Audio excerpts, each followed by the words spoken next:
Ուժեղ Հայաստան, ուժեղ մարզեր։ Երբ խոսում ենք ուժեղ Հայաստանի մասին, սովորաբար պատկերացնում ենք հզոր բանակ, զարգացած տնտեսություն, ազդեցիկ դիվանագիտություն։ Բայց ես ձեզ հարց ունեմ. կարող է երկիրը լինել ուժեղ, երբ նրա մարզերը թուլացած են։ Կարող է երկիրը լինել մրցունակ, եթե նրա բնակչության մեծ մասը չունի հավասար հնարավորություններ։ Պատասխանը միանշանակ է՝ ոչ։ Եթե խոսենք անկեղծ, ապա պետք է ասենք, որ Հայաստանը այսօր կարծես երկու երկիրը մեկում լինի։ Մի կողմում Երևանն է, որտեղ կենտրոնացած են բոլոր հնարավորությունները, մյուսում մարզերը, որտեղ դպրոցներ են փակվում, հիվանդանոցները չունեն սարքավորումներ, երիտասարդները հեռանում են, ու հեռանում են նվազագույնը Երևան, իսկ ավելի վատ դեպքերում, որը գերակշռում է, հեռանում են երկրից։ Գյումրիում երիտասարդները խորը տարագներում պահում են իրենց բարձրագույն կրթությունը ու գնում են Երևան աշխատելու, որովհետև Գյումրիում աշխատանք չկա այդ մասնագիտությամբ։ Վանաձորում գործարանները փակ են կամ աշխատում են նվազագույն հզորությամբ, կիսատ պռատ են։ Ում է պետք ձեր տուրիզմը, երբ հյուրանոցները քիչ են, երբ սպասարկումը չի հասնում անհրաժեշտ որակի։ Ում է պետք ձեր սիրելի ասֆալտը, երբ մարդիկ անվտանգ չեն, երբ ամենուրեք ադրբեջանական դրոշներ ունենք։ Մարզերը դադարվում են, իսկ երկիրը թուլանում է։ Եվ ամենավատը, մենք սովորել ենք դրան։ Սովորել ենք դրան ու մեզ թվում է, թե դա նորմալ է։ Բայց ոչ, սա նորմալ չէ, սա ոչ էլ անխուսափելի է։ Ուժեղ երկիրն այն է, որտեղ բոլոր մարզերն են զորեղ։ Ուժը միայն մայրաքաղաքում չի կարող լինել։ Իսկ հիմա եկեք պատկերացնենք մեկ այլ Հայաստան։ Պատկերացրեք Գյումրի,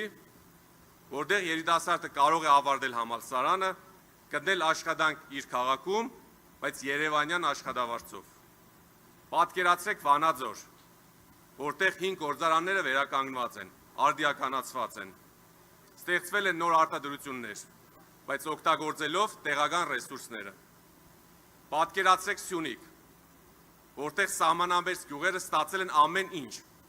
նորակառույց տներ, նորոգված դպրոցներ, ժամանակակից հիվանդանոցներ, որակյալ մասնագետներ, ուսուցիչ, բժիշկ, քանդակագործ, ու որտեղ ապրում են մարդիկ ոչ թե վախի մեջ, այլ արժանապատվությամբ։ Պատկերացրեք Տավուշ, Վայոց ձոր, Արագածոտն, որտեղ զարգացած է էկոտուրիզմը, որտեղ գյուղացին վաստակում է ոչ միայն գյուղատնտեսությամբ, այլ նաև տուրիզմից։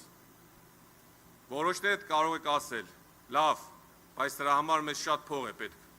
Մեր երկիրը չունի այդ ռեսուրսները։ Իսկ ես ձեզ կհարցնեմ, ի՞նչն է ավելի թանկ՝ զարգացնել մարզերը, թե կորցնել երիտասարդներին։ Չեմ զարմանում, եթե մի օր էլ մեզ ասեն, թե դժգույն ու դժբախտ մարզեր են, քաղաքներ են, եկեք միանգամից դա էլ հանձնենք Ադրբեջանին։ Դա մեզ սազական չի։ Երբ մարզերը զարգանում են, տնտեսությունը աճում է, անվտանգությունը ամրապնդվում է, երկիրը դառնում է ավելի մրցունակ։ Ու ևս մի կարևոր կետ։ Մարզերի զարգացումը չպետք է թելադրվի միայն Երևանից։ Մարզերի զարգացման ու կառավարման մեջ կարևոր են հենց այդ մարզերի մարդիկ։ Նրանք, ովքեր ապրում են այդտեղ, ովքեր գիտեն իրենց խնդիրները, ովքեր ունեն իրենց լուծումները։ Մենք պետք է լսենք այդ մարդկանց։ Ոչ թե սովորության համաձայն դուռը փակենք նրանց երեսին։ Եվ այս դեպքում մենք ունենանք մի ամբողջ երկիր, որտեղ անկախ նրանից ուր ես ծնվել, ունես հավասար հնարավորություններ։ Սրա արդեն իրականացված ու վառ օրինակն է հենց Տաշիրը, որտեղ ծնվել ու մեծացել է Սամվել Կարապետյանը, եւ մինչեւ օրս իր հմուտ կառավարման ու սրտանց հոգատարության շնորհիվ իր բնակավայրը չի դադարվում, այլ ընդհակառակը շենանում եւ շենանում է։ Մենք պատրաստ ենք Սամվել Կարապետյանի ղեկավարությամբ կատարել այս աշխատանքը ողջ Հայաստանի համար։ Մենք կօգտագործենք տասնամյակների ընթացքում աշխարհի տարբեր երկրներում ձևավորված նրա գործարար կապերը,